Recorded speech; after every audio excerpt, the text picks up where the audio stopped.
nung ipinanganak si Jesus, okay, dumating ang mga anghel. O, asan yung mga anghel? Tayo! Tayo! Tayo yung angels! Tayo! Dali! Yan. Tayo! Shh. Yellow team, tayo!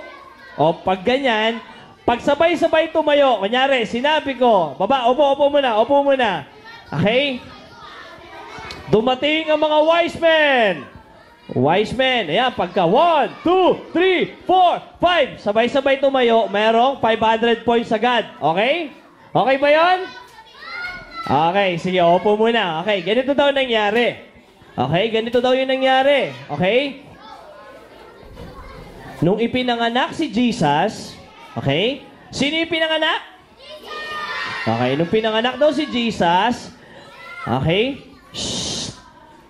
Yung mga anghel ay hindi nakikinig. Kita nyo na? Yellow team. Okay, hindi nakikinig. Tayo. Dumating daw yung mga anghel. Okay? Shh. Shh. O, paano yung mga anghel? Tayo, tayo. Paano yung mga anghel? Okay? Nagpakita yung mga anghel sa mga shepherd. Yan. Harap kayo sa mga shepherd. Ang sabi daw ng mga anghel sa shepherd, sa mga pastol, ay, huwag kayong matakot. Paano ba matakot? Yung mga shepherd, takot tuloy. Yan, yan. Takot, natakot. Okay. Upo na, upo. Shh. Ngayon daw, ang sabi daw ng mga anghel sa mga shepherd, huwag silang matakot dahil para sa kanila, ipinanganak ang isang sanggol. Yan.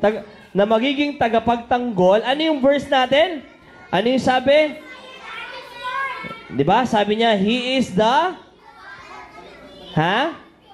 mighty God. Ano sabi pa? Prince of Peace. Ano pa? Counselor. Wonderful, di ba? Oh, sabi ng mga angel, shh.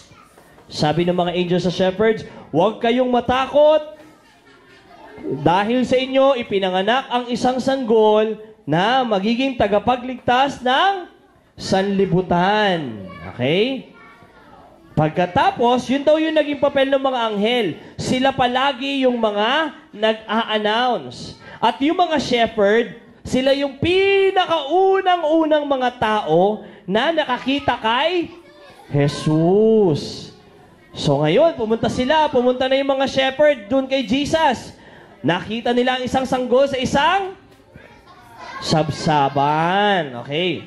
Pagkatapos, anong ginawa ng mga ng mga shepherd? Sila ay sumamba. Okay, sumamba at sila ay mga natuwa. Okay? After daw, sabi ng Bible, after daw ng ilang buwan, ang sabi ng Book of Matthew, meron daw grupo ng mga matatalinong tao, mga wise men. Yan. Okay, lahat ng wise men. Nagmamarcha sila, nagbabiyahe. O, marcha. Okay? Yung wise men, ito yung tinuturo sa atin ng yung three kings daw. Pero sabi ng Bible, ang sabi ay, wise men. Matatalino silang tao. Bakit kaya sila matalino? Nag-aaral sila ng salita. Alam nyo ba ang na-discover ng mga anghel ay ng mga wise men? Ipapanganak sa isang Bethlehem at sinundan nila ang mga stars. Yan, mayroon daw silang tala o star na sinundan. O paano ginawa ng mga wise men? Tumingin sa star. Paano ba yung star? Ganon.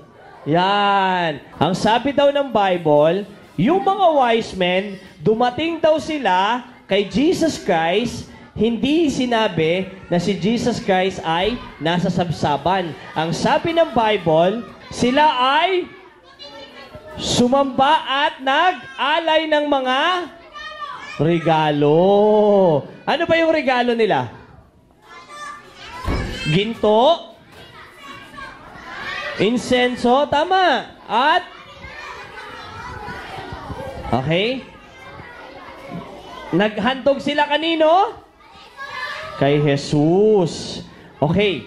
Tandaan ninyo, ano yung sabi natin kanina? Guys, ano yung sabi natin kanina? Bakit ang dami naglalakad? Ang dami naglalakad. At saka yung mga nasa banyo, bakit ang dami nyo sa banyo?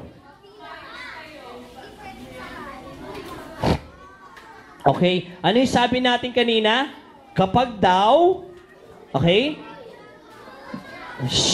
Pag tayo daw ay nag-aaral ng salita ng Diyos, tayo ay mga matalino. Kagaya ng mga wise men, di ba? Yung mga wise men, napakatalino nila. Ha? Ha? Anong ginawa ng wise men? Hindi pala na ba sila dapat sana? Anong ginawa ng mga wise men? Hinanap nila ang Panginoong Jesus, di ba?